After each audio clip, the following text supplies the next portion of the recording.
देख रहे हैं इंडिया 360। मैं हूं पद्मजा जोशी। शुरुआत करते हैं दिल्ली के एक कार्यक्रम में मचे हंगामे से। इस कार्यक्रम में जम्मू कश्मीर की मुख्यमंत्री महबूबा मुफ्ती मौजूद थी और उसी वक्त दिल्ली के पर्यटन मंत्री कपिल मिश्रा ने यह सवाल पूछ दिया कि महबूबा बताएं कि वो बुरहान वानी को आतंकी मानती हैं या नहीं। इसके बाद इस कार्यक्रम में हंगामा मच गया। बुरहान वानी आतंकवादी था या नहीं था, यह बात तो पता लगानी पड़ेगी ना।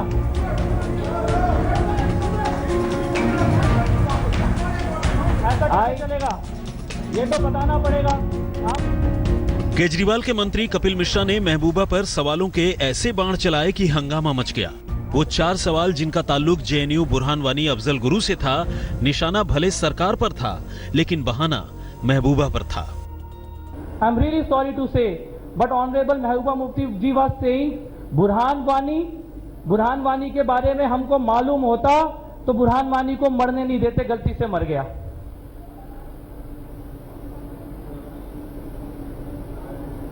कैसे होगा? बुरहान वानी आतंकवादी था या नहीं था, यह बात तो पता लगानी पड़ेगी ना। बट आई हैव टू से इट सर, ऐसा नहीं हो सकता कि आप बुरहान वानी को आतंकवादी मानने से मना कर दें और फिर आप बोले कि इंडिया में टूरिज्म बढ़ना चाहिए। कैसे बढ़ जाएगा इंडिया में टूरिज्म? आप बोले कि अफजल गुरु आतंकवादी नहीं है, अफजल गुरु को फांसी नहीं होनी चाहिए, उसके बाद आप बोले टूरिज्म बढ़ना चाहिए। कैसे बढ़ जाएगा टूरिज्म? नहीं बढ़ने वाला साहब। नहीं, जाने से पहले उन्हें बताना पड़ेगा बुरहान वानी को आतंकवादी मानती है कि नहीं मानती, अफजल गुरु को आतंकवादी मानती है कि नहीं मानती, ये तो बताना पड़ेगा ना। ऐसा कैसे चलेगा? ये तो बताना पड़ेगा। आप बुरहान वानी को आतंकवादी मानते हो या नहीं मानते, ये बताना पड़ेगा यहाँ पर। दिल्ली में इंटरनेशनल टूरिज्म बाजार दिल्ली टूरिज्म का था और पर्यटन मंत्री होने के नाते कपिल मिश्रा भी मौजूद थे। महबूबा और एलजी के सामने कपिल मिश्रा ने सवाल ऐसे पूछे कि जिसका टूरिज्म से सीधा ताल्लुक तो नहीं था। इसी समारोह में महबूबा के पिता मुफ्ती सईद का वीडियो चला तो कश्मीर में आतंकियों से लोहा लेने वाली महबूबा की आंखें छलक आई। I thought, what would my father have done? Would he have skipped this function? I mean, I said, no way. He would do anything to be in a, gathering of this kind. Talking about my father, we had a, small incident here. Surgical strike को लेकर सियासत पहले से गर्म है और ऐसे कार्यक्रमों में बुरहान का मसला उठना साफ संकेत दे रहा है कि राजनीति का ये रंग दूर तलक जाएगा। कपिल शर्मा, दिल्ली, आज तक। कल ही दिल्ली के मुख्यमंत्री अरविंद केजरीवाल ने पाकिस्तान के खिलाफ सर्जिकल स्ट्राइक के फैसले पर पीएम को सलाम किया था, लेकिन साथ ही साथ पाकिस्तान को चुप कराने के लिए सबूत भी सार्वजनिक करने की बात कही। अब इसके बाद हंगामा तो मचना ही था, तो 36 घंटे में क्या क्या हुआ देखिए इस रिपोर्ट में। ये जो पाकिस्तान अंतर्राष्ट्रीय स्तर के ऊपर भारत को झूठा बदनाम करने की कोशिश कर रहा है, इसको भी बेनकाब करें। जिस सर्जिकल स्ट्राइक पर भारत की सेना ने प्रेस किया, पूरे देश ने माना, दुनिया ने भी माना। अगर उस पर वो सवाल कर रहे हैं तो इसमें दुर्भाग्य और क्या हो सकता है? हम सब जानते हैं कि सर्जिकल स्ट्राइक्स हुए, हम सब मानते हैं कि सर्जिकल स्ट्राइक्स हुए। सर्जिकल स्ट्राइक का दावा सरकार कर रही है तो सही है या गलत है मुझे नहीं लगता, मेरे हिसाब से तो फेक लगता। चेहरा छिपाने के लिए पाकिस्तान ने जिस झूठ का सहारा लिया, उसी मकड़जाल में बड़े बड़े धुरंधर फंस गए। दिल्ली के मुख्यमंत्री ने सर्जिकल स्ट्राइक पर सवाल उठाने के लिए शब्दों का माया जाल बुना, लेकिन धीरे से जुमला उछाला कि क्यों नहीं पाकिस्तान के झूठ को बेनकाब कर देती मोदी सरकार। यानी केजरीवाल सर्जिकल स्ट्राइक के सबूत को सार्वजनिक करने की मांग कर रहे थे। मेरी प्रधानमंत्री जी से अपील है कि जैसे प्रधानमंत्री जी ने और सेना ने और सबने मिलके जमीन के ऊपर पाकिस्तान को मजा चखाया है, ऐसे ही ये जो पाकिस्तान को झूठा प्रोपेगेंडा कर रहा है, इसको भी बेनकाब करें। केजरीवाल उस लाइन में जा खड़े हुए जिसकी बुनियाद इस्लामाबाद में पड़ी थी। इस बयान के बाद रातों रात वो पाकिस्तान में हीरो करार दिए गए। अब सवाल पर सवाल उठाते हुए मोदी सरकार ने केजरीवाल को घेर लिया। जो बात पाकिस्तान की मीडिया उठा रही है कि भारत की सेना की कार्रवाई सही नहीं है, सच्ची नहीं है, वही बात आप भी कर रहे हैं। प्रूफ का मतलब क्या है? मैं समझता हूं कि हिंदुस्तान का बच्चा बच्चा अपने सेना के जवानों पर पूरा यकीन रखता है। Thank you very much. और जो कुछ भी अब तक हमारी सेना के जवानों ने किया है, उसके प्रति देश की जनता का आदर है और भविष्य में भी हम सेना के जवानों और सुरक्षा के जवानों के प्रति इस देश का सम्मान रहेगा। बीजेपी के बयानों से घिरे केजरीवाल फिर सामने आए और आरोपों को खारिज करते हुए सियासत का आरोप बीजेपी पर मढ़ दिया। रविशंकर जी कह रहे हैं राजनीति मैं कर रहा हूँ, कि राजनीति वो कर रहे हैं। अगर मैंने ऐसा कहा कि पाकिस्तान के झूठे प्रोपेगेंडा का हम लोगों को मुंहतोड़ जवाब देना है, तो इसमें बीजेपी इतना बौखलाई हुई क्यों है? उधर कांग्रेस नेता संजय निरुपम ने तो सीधे सर्जिकल स्ट्राइक की थ्योरी को ही खारिज कर दिया। इनके मुताबिक सर्जिकल स्ट्राइक हुई ही नहीं, हंगामा मचा तो सफाई। गलत है, मुझे लगता है मेरे हिसाब से तो फेक लग रहा है, और वो तब तक फेक लगेगा जब तक भारत सरकार अपनी तरफ से सबूत नहीं देती कि हाँ सचमुच इस प्रकार का कोई सैनिक अभियान हुआ था पाकिस्तान के आतंकवादी ठिकानों को नष्ट करने के लिए, और वो देश की हिफाजत करते हुए अपना सर्वस्व बलिदान करते हैं। ऐसे जवानों पर मुझे गर्व है। दरअसल पाकिस्तान न सिर्फ सर्जिकल स्ट्राइक को झूठ बता रहा है, बल्कि उसकी सरकारी मशीनरी ने दुनिया में भी भारतीय सेना को बदनाम करने और सरकार के दावों की बखिया उधेड़ने में कोई कसर नहीं छोड़ी। अब सवाल उठता है कि पाकिस्तान के झांसे में आने की जरूरत क्यों आन पड़ी। ये वक्त उसको हर मोर्चे पर करारा जवाब देने का है। मुंबई से विद्या और दिल्ली से अशोक सिंघल के साथ अशरफ वानी, लेह आज तक। पर सवाल यह है कि सर्जिकल स्ट्राइक का सबूत सामने लाने से क्या सच में पाकिस्तान का प्रोपेगेंडा बंद हो जाएगा? बहरहाल केजरीवाल के बयान के बाद हंगामा मच गया, बीजेपी विरोध में उतर आई। जवाब में आम आदमी पार्टी भी सड़क पर थी, लेकिन इसी बीच आम आदमी सेना के कार्यकर्ता ने सर्जिकल स्ट्राइक पर सवाल खड़े करने पर दिल्ली के स्वास्थ्य मंत्री सत्येंद्र जैन पर सैंडल उछाल दी।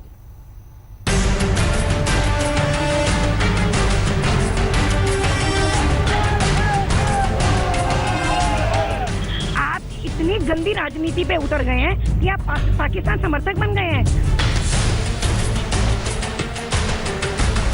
राजधानी दिल्ली में एक बार फिर सैंडल उछली। इस बार निशाना दिल्ली के स्वास्थ्य मंत्री सत्येंद्र जैन की तरफ था। गनीमत थी, सैंडल उछालने के वक्त मंत्री जी अपनी गाड़ी में थे, लिहाजा फेंकी गई जूती उन्हें छू भी नहीं सकी। जूता फेंकने वाली आम आदमी सेना की कार्यकर्ता भावना अरोड़ा हैं। वही भावना जिसने इससे पहले दिल्ली के मुख्यमंत्री अरविंद केजरीवाल पर स्याही फेंकी थी, इस बार वो एक नए बहाने से सामने आई। आप इतनी गंदी राजनीति पे उतर गए हैं कि आप पाकिस्तान समर्थक बन गए हैं। आप पाकिस्तान के दलाल हैं, पाकिस्तान के दल्ले हैं, पाकिस्तान आपको फंडिंग करता है। आपको शर्म आनी चाहिए। आप अपने ही देश में बैठ के आप पाकिस्तान कह रहे हो कि पाकिस्तान सबूत मांग रहा है, पाकिस्तान को सबूत दो। इससे पहले पाकिस्तान के दिए गए बयान पर बीजेपी कार्यकर्ता अरविंद केजरीवाल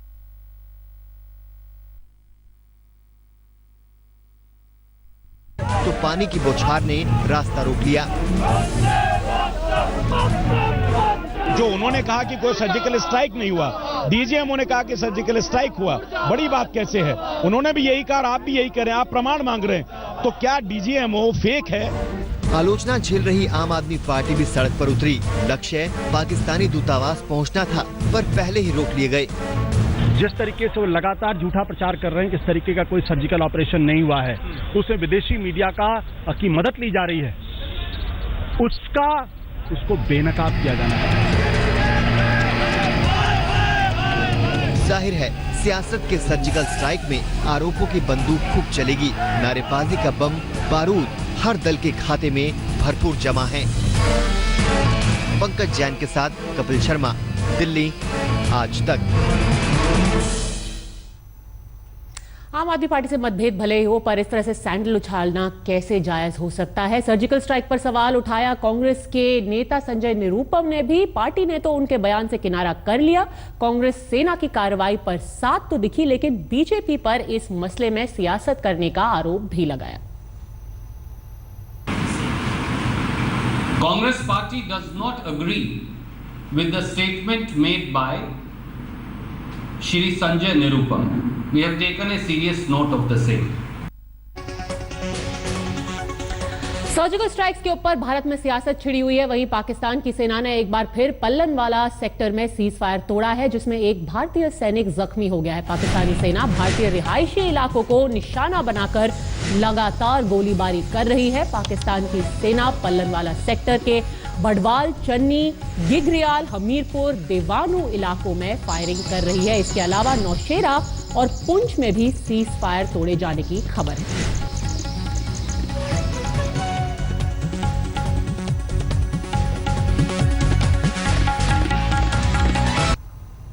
इस वक्त मैं लाइन ऑफ कंट्रोल से करीबन आधा किलोमीटर दूर है और हम इस बंकर में है। छन्नी दीवानो एक गांव है जो कि पलावाला सेक्टर का है। आपको ले चलते हैं गांव वालों के पास, कितनी कंडीशन में है वो। सब लोग यहां से फरार हो चुके हैं और यहां से जितनी भी महिलाएं और बच्चे हैं, पूरा गांव खाली हो चुका है। ये पूरा टारगेट है और ये एक बंकर है। आप देख रहे हैं कि जो यहाँ के लोग हैं वो यहाँ पर नीचे बैठे हुए हैं। उनके लिए एक ही सुरक्षा है जो कि बंकर है। बंकर के बिना वो बाहर निकलना काफी मुश्किल है और काफी मुश्किल से आज तक की टीम यहाँ पर पहुंची है। और आप देख रहे हैं कि किस तरह से लोगों को दिक्कतें आ रही हैं और लोग जो हैं परेशान हैं और लोग कितने डरे हुए। इंडिया 360 में अगली खबर है अमृतसर से, जहां एक संदिग्ध पाकिस्तानी बोट को जब्त किया गया है। बीएसएफ को ये बोट लावारिस हालत में मिली। अब सुरक्षा बल जांच कर रहे हैं कि ये बोट पाकिस्तान से अमृतसर जिले में दाखिल कैसे हुई। अमृतसर, रावी नदी का तट, लावारिस पाकिस्तानी नाव बरामद।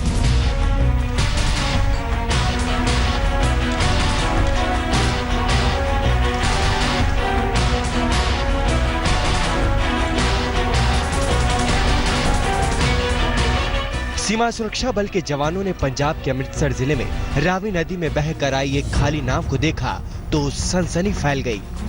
नाव अमृतसर जिले के खासा पोस्ट इलाके में पकड़ी गई। रावी नदी का किनारा है और इस किनारे पर आज पाकिस्तान की तरफ से एक बोट आई हरे रंग की। उस बोट ने कहीं ना कहीं पूरे इलाके में एक बार फिर से सनसनी फैला दी। हालांकि बीएसएफ की अलर्टनेस की वजह से ये बोट मौके पर पकड़ी गई। ऐसा लग रहा है कि बोट से आने के बाद उसे तबाह करने की कोशिश की गई। इस बोट के मिलने के बाद आतंकियों के बॉर्डर एरिया के करीब होने की आशंका बढ़ गई है। गुरदासपुर में भी रावी नदी के बराबर में बहने वाले नाले में कुछ संदिग्ध देखे गए हैं। हमारे फोर्स ऑफिसर्स सभी पूरी तरह अपने रोल के बारे में क्लियर हैं। पिछले 36 घंटे के अंदर पाकिस्तान के 2 बोट भारतीय इलाके में जब्त किए गए। इससे पहले अरब सागर में 9 पाकिस्तानी भारतीय समंदर में पकड़े गए। उनके पास से मछली पकड़ने का जाल, खाना पकाने का सामान, जीपीएस मिला है। दरअसल खुफिया एजेंसियों को खबर थी कि 3 अक्टूबर को 2 बोट कराची बंदरगाह से गुजरात या महाराष्ट्र की ओर बढ़ रहे हैं। इसके बाद इन बोट के बरामदगी ने खुफिया एजेंसियों के कान खड़े कर दिए हैं।